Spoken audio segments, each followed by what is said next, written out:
Here are 6 reasons why interest-only loans put principal and interest loans to shame.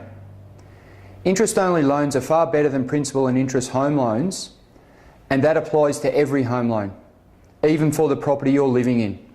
They're more flexible and give you more options while attracting the same interest rate as principal and interest loans on standard variable structures. So you won't be penalised on your interest rate. Here are 6 reasons why I think interest-only loans are king. Number 1, payment flexibility.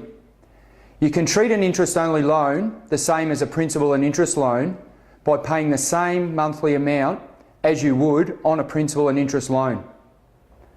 This will mean your loan is paid off sooner, or if you run short of money for whatever reason, you can drop your repayments back to the interest-only amount. It actually gives you that choice. Number 2, you own your redraw. With interest only, you own the redraw of the principal part of your repayment.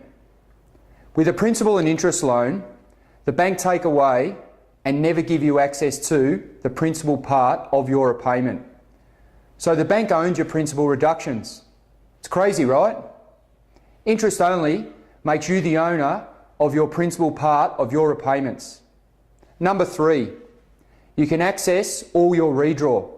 With an interest-only loan, the difference between what you originally borrowed and what you've paid back will always be available in redraw.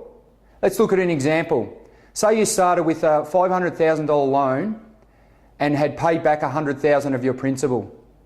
Now with a principal and interest loan, that money is used to reduce your principal and you no longer have access to it. In an interest-only loan situation, you can use that money for whatever you want, but preferably to buy more property. Again, it gives you options. Number 4, tax benefits. Outstanding home loan debt is considered bad debt because it is not tax deductible. Investment debt is good debt because you can benefit from it at tax time. Your strategy should be put to every cent towards your home loan so that you can reduce your non-tax deductible debt as soon as you can.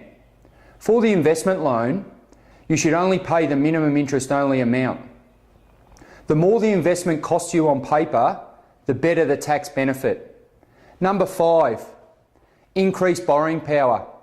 Paying interest only gives you increased borrowing power when you go to buy your next property.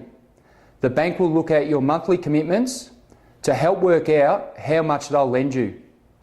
Now, if you have an interest-only loan, your payments, your minimum repayments will be less than if you had a principal and interest loan. That means your commitments will be less, so you'll be able to borrow more. Now, number 6, reward for effort. The final reason why interest-only loans are far better than principal and interest loans is that you receive reward for effort with an interest-only loan. While on interest-only, your repayment drops every month, fortnight or week as you pay your loan down. But on principal and interest, the repayments stay the same. For example, assuming your loan is down to $430,000 outstanding, for either a principal or interest-only loan, your minimum repayment with interest only will be approximately $2,150 per month versus $3,000 per month for principal and interest. Now this is cash flow relief of about $850 per month. Just remember though, after the loan period is over, which is usually 5 years, the loan will automatically revert to a principal and interest loan. To stop this happening, you need to go back to your mortgage broker who will negotiate another interest-only period with the lender. Look out for my next video and bye for now. If you've enjoyed this information and you'd like to learn more about becoming wealthy, implementing secure investment strategies, and finding out the financial formula to freedom so you can enjoy life with more money and more time, please go to www.australianpropertyclub.com.au.